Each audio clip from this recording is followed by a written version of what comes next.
Violent video games, and more specifically games based on violent movies, TV shows, and comic books, are not all that out of the ordinary these days. So yes, cheap plug, we did do the history of Texas Chainsaw Massacre on Atari 2600, but that was before the video game crash and one of the many reasons why Nintendo felt like they needed to do things differently. So come the Nintendo Entertainment System in the United States, and they felt that they needed to have a squeaky clean image and keep things family friendly and more geared towards children.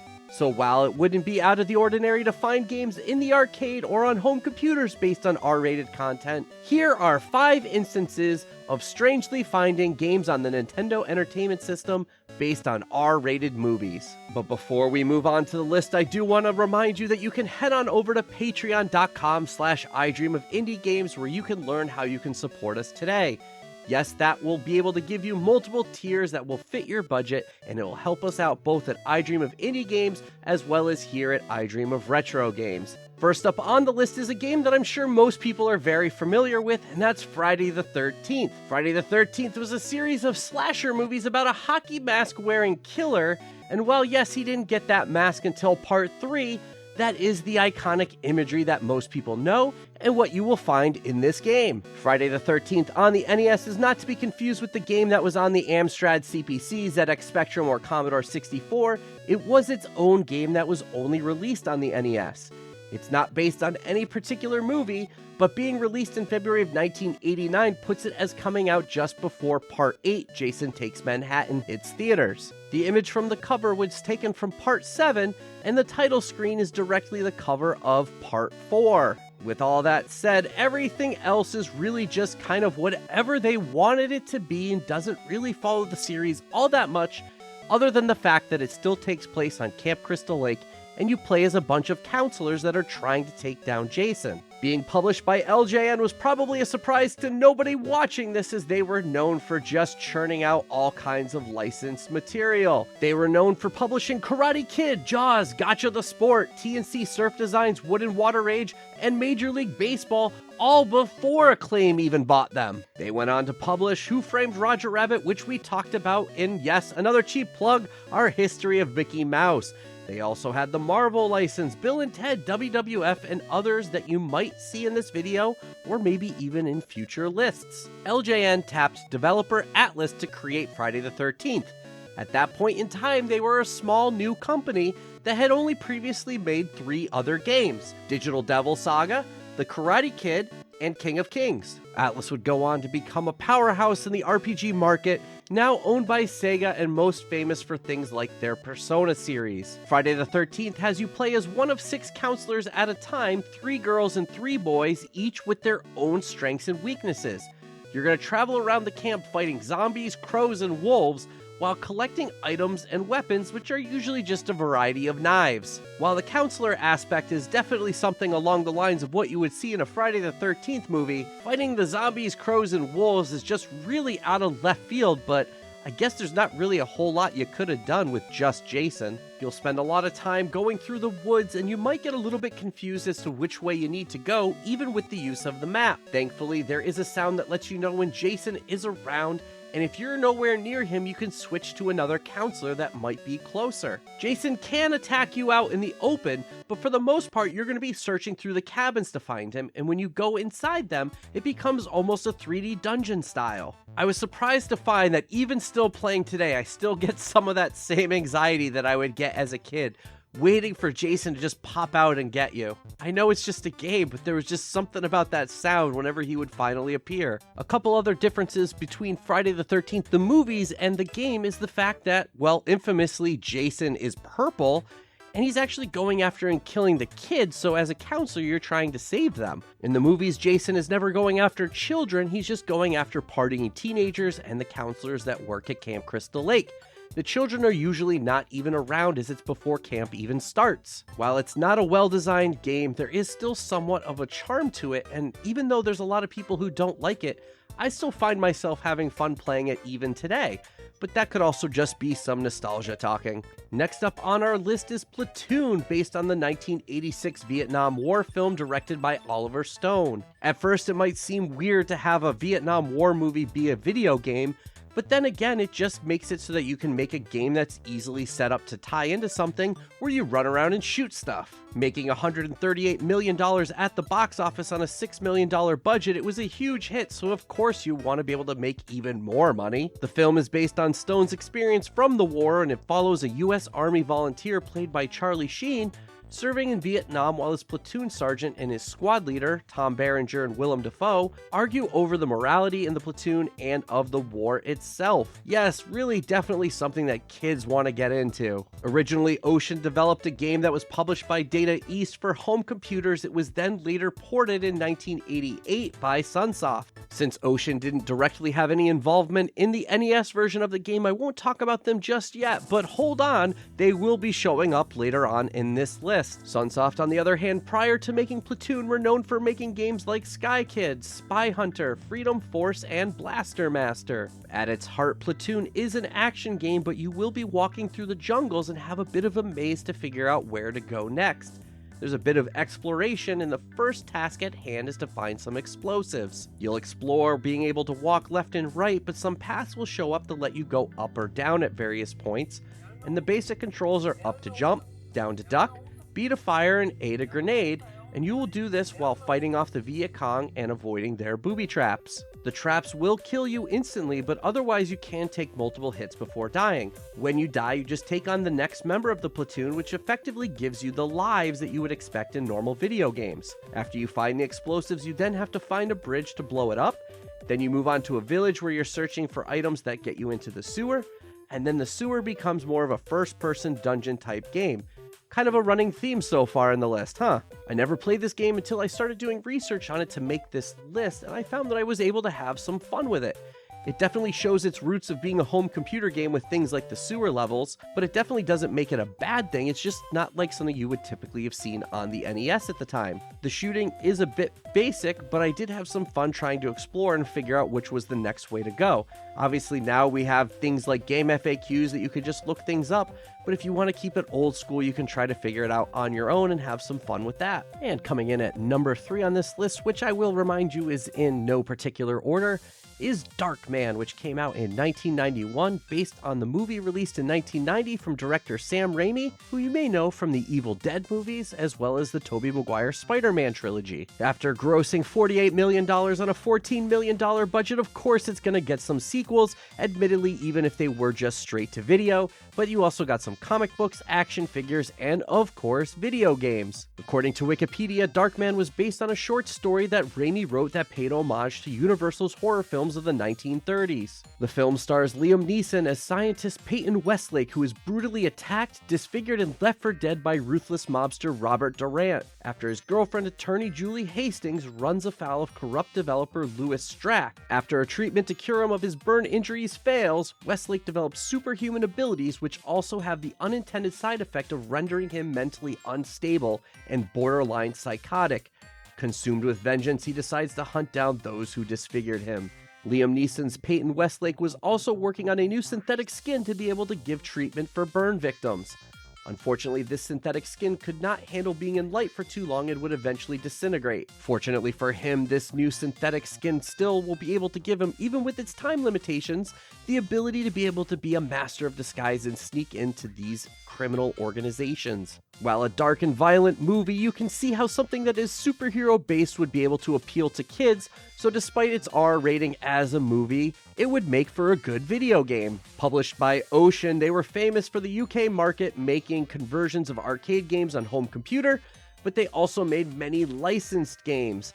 They are now known as Bandai Namco Entertainment UK, but at the time they hired Painting by Numbers to develop Darkman. The NES game of Darkman follows the same plot as the movie, and it turns it into a side-scrolling platformer. Having never played the game before, I do remember the ads at the time and it standing out for having its balance meter.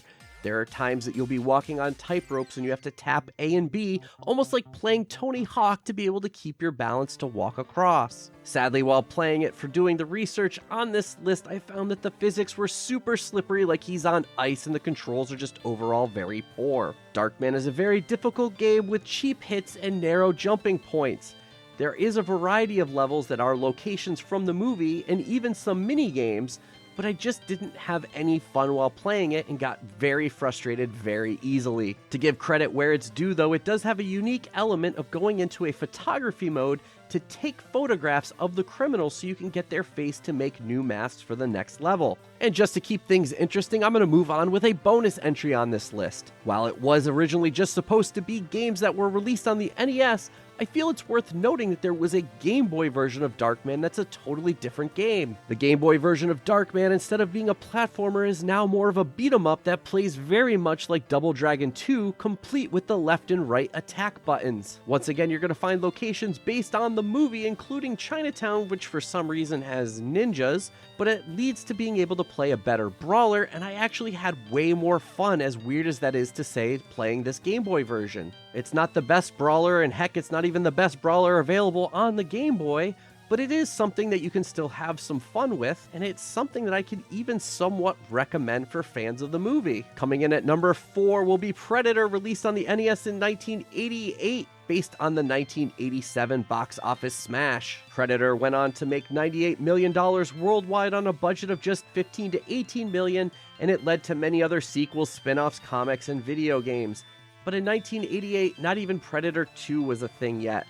All we had was this NES game based on the MSX game. The plot of the movie follows Arnold Schwarzenegger leading a military rescue team in an unnamed South American country, and they run into an alien that is hunting them down. The game takes place right after his whole team has been taken out, and he is the sole survivor left to take on the Predator. While it was published by Activision, don't expect this game to be coming to Game Pass anytime soon, but they hired developer Pac-In Video, who did multiple MSX games like Deja Vu, and then Rambo on the NES. After Predator, they did Knight Rider, Die Hard on the TurboGrafx-16, and multiple other licensed games, but they became most famous for doing the Harvest Moon franchise, and they were eventually bought out and absorbed into Marvelous. Both the MSX and NES game are a 2D side-scrolling action game with 30 stages, but the NES game has the distinction of having 2 different modes for each level.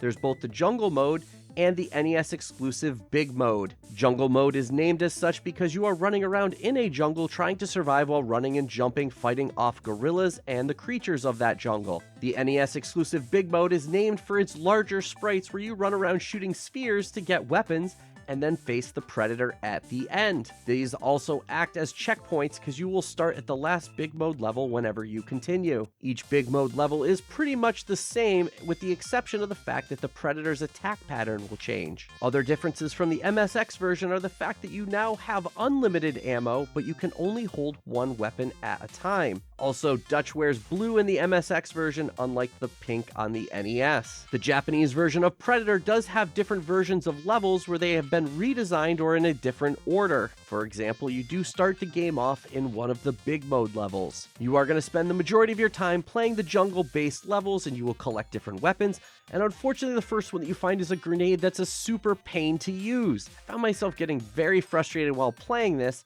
but eventually you do get to a cave to move on to the next stage, and it is kind of comical to find the amount of suicidal enemies that just run and jump off a cliff for no reason. The graphics have that MSX look to them where it looks kind of like the original Castlevania or Contra, which does give it a little bit of an appeal, but it's not something that's going to make me want to play it more. The sound effects are very annoying, but the music is quite good and is even different for each stage. Having no nostalgia attached to playing Predator, I did not grow up playing it.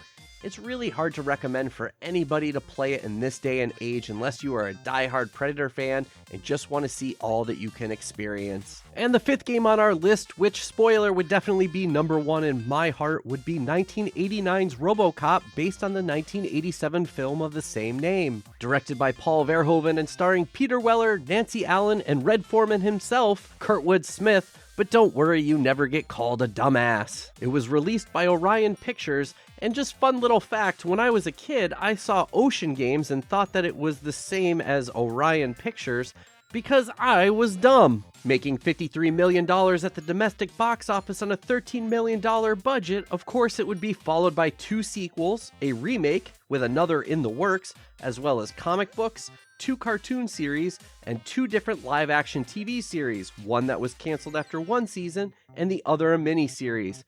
And, of course, yes, because obviously it wouldn't be on the list otherwise, Video games. RoboCop has a near-future dystopia set in Detroit where basically everything has gone to hell and corporations have taken over everything, including the police. Initially, the corporation's idea for the police was to be able to send out robots, but one malfunctions in a demonstration and brutally kills a man, which, for those of you who haven't seen the movie, is quite brutal as it is, and even more brutal in the director's cut.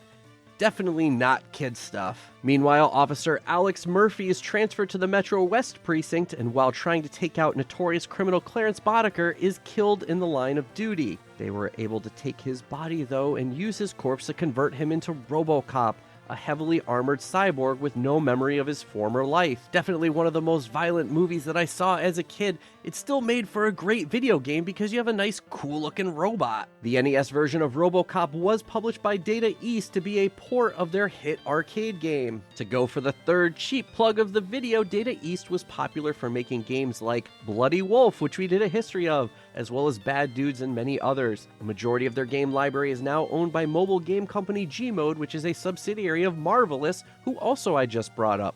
A lot of things are connected in the gaming world, what do you know? Since Data East was porting another one of their hit arcade games, they hired the same developer that they used for other ports, Cicada SAS Company Limited.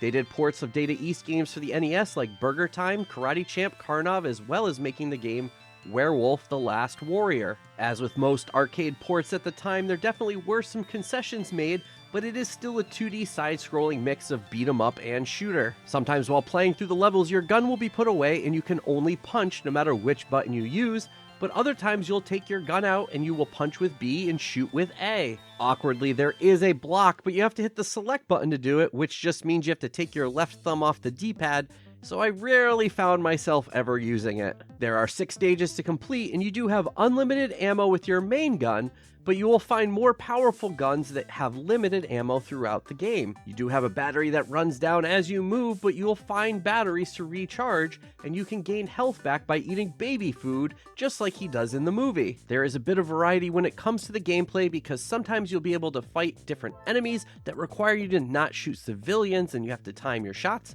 and you can punch through walls to get to new areas, and then have a little bit of a first-person target shoot bonus stage. This was one of my favorite games that I owned on the NES as a kid, and it was the game that I had the most fun while playing for making this list. I don't think that that's any coincidence, and it's also why I'm ending with it. Or am I? Yes, that's right, we have another bonus because once again there was a Game Boy version that was a different port of the arcade game. Now you're only shooting unless you get close to an enemy to punch them, so it becomes more of a run and gun type game. There's a different level layout, and it was developed by Ocean yet again. I believe they owned the rights at the time, and even the NES version, which they had nothing to do with, says that it was licensed by them. So there you have it, 5 games released on the NES based on R-rated movies, with 2 bonus games released on the Game Boy. What did you think of this list? Are they games that you played as a kid growing up? What were some of your favorites? Are there any games that you can think of that fit that bill that you'll probably end up seeing in future list videos? Thanks again for watching. You can do the usual to support us with a like and subscribe, and also you can check us out at patreon.com/idreamofindiegames.